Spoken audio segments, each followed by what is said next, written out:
Chicago. In a room with about this large, 500 of the world's great physicists. And I put up E equals mc squared and say, how many of you believe this? How many of you understand it? All the hands go up. But I had the last laugh because one of the physicists present raised his hand and he said, the experimentalists think they understand it, but they don't. Only the theoreticians really understand it. Making my point.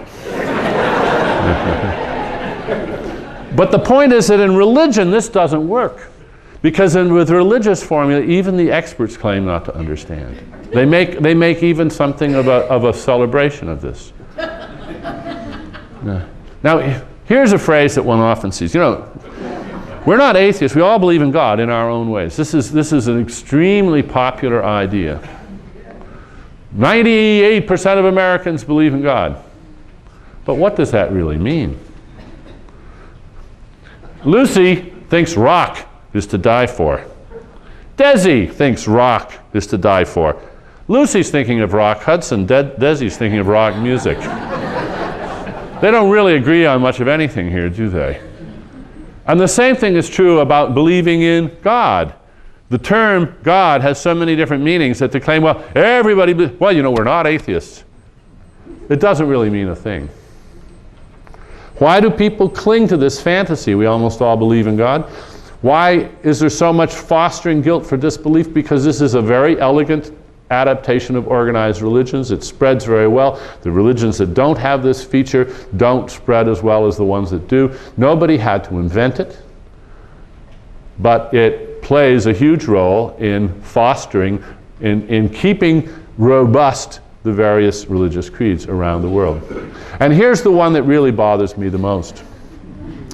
I took this picture driving up to my farm in Maine. Good without God becomes zero. Very cute, very clever, nice bumper sticker. Hey, it's subtraction, folks. Yeah.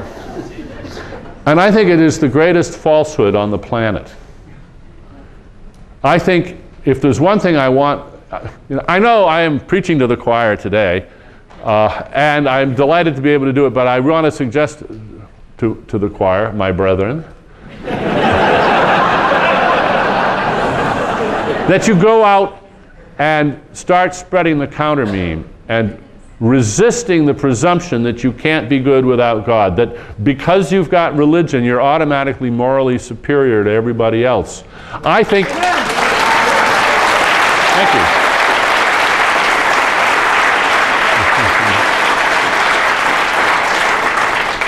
Do not let that presumption pass unchallenged. I think we simply have to remind people that some of their best friends, some of the people they admire the most, some of the people that are most engaged in this world are atheists and agnostics. And the presumption that somehow believing in God makes you a morally better person is an idea that has no basis in fact whatever and should not be accepted without demurral. You don't have to insist that it's false. You just have to insist that nobody knows that. That is not an assumption that you are entitled to in any reasonable discussion. Now, finally, I just want to end with a few other points. Religions are powerful forces in people's lives, and as I said at the outset, they're brilliantly designed. When we understand their design, we can see better what we might do or should do to revise their design to improve them. And in the meantime, what should we do? Since I'm saying that we haven't done the science properly yet, we don't really know enough about it, I would be contradicting myself if I now listed a whole bunch of policy proposals and said this is what we have to do, because policy's got to depend on getting a better, clearer sense of what religions are. But there's one policy proposal that I do put forward in my book, and I'm deadly serious about it, and I want to spread it as widely as I can. And it's this: we should have more education on world religion in the schools. For all children, in public and private schools and in homeschooling, we should have a national curriculum on world religions. Now, history, creed, ritual, music, symbols, ethical commands, and prohibitions. All of it And how are we going to produce this curriculum? In collaboration with representatives of the various religious groups, to be sure.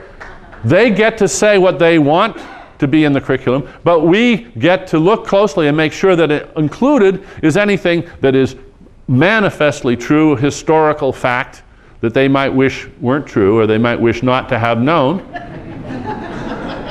But we're going to allow them to put whatever great things their religions have done, fine. They can't just do that. They've got to include the bad things too. This is going to be factual, not evaluative. It's not going to be proselytizing. It's going to be just facts. Now look, we already do this. We say, you've got to teach your kid reading, writing, arithmetic, American history. And I think we should also say, and you've got to teach them this curriculum in world religions. As long as you teach them that, you can teach them anything else you want. I'm going to be really libertarian about this. You can indoctrinate your children with any religious doctrines you want as long as you also give them this.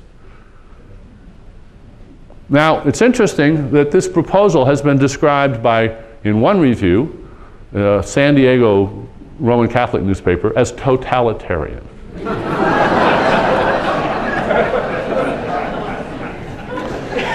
And in another review was described as hilarious. I submit it is such a clear, no-brainer extension of principles that we all claim to know and love. Informed consent. Democracy depends on informed consent. Misinformed consent or ignorant consent is not worth a coin flip. Now, parents are not owners of their children. They are stewards of their children. They have a responsibility to the rest of us. They can't keep their children in prison. They can't lock their children in dark rooms. That's child abuse. I submit that enforced ignorance of these straightforward facts, agreed to by everybody, that enforced ignorance is a form of child abuse. Thank you. Now, you know and I know that there are going to be a lot of people that just hate this idea. Just very patiently ask them to tell you why. What is wrong with this? What is wrong with this? I don't think they have a non-embarrassing answer to that question. I think the only answer they can give you is, we reserve the right to keep our children ignorant until we have so indoctrinated them that they will be unable to see these facts for what they are. If they have any other justification, I'd like to hear it. I'm quite prepared to listen, but I haven't heard anything good yet. Thank you very much for your attention.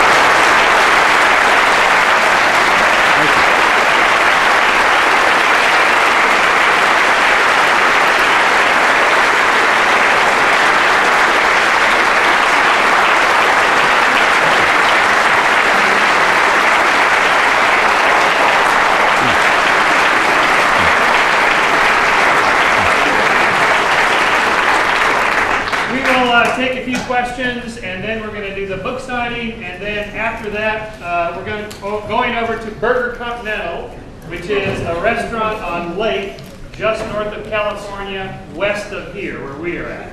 So Dan will be there. We will be solving the great questions over adult beverages. The best way to do this, and so if you can, if the line is too long, get your book signed, or you want to ask another question, we can do it there. Dan, go ahead. Okay, I'm going to try to keep my answers short. Please keep your questions short because I think it's probably pretty hot and sticky in here right now. Okay, let's talk about world religions. Buddhism, Taoism, Shinto, Confucianism. They don't believe in God. Yeah. They don't even believe in belief. So this seems to be very powerful counterexamples of what you just said today. What is the definition of religion then? Yeah, good. Is belief really all that important, or is something else more important? Because what is important for these religions is to be practiced, doing something, believing in something. In the could people hear that? He points out that Eastern religions tend not to have either belief in belief or belief, in some cases, belief in God. Or they don't have a notion of faith, for instance. And I think that in the early going, I give a definition of religion, tentative.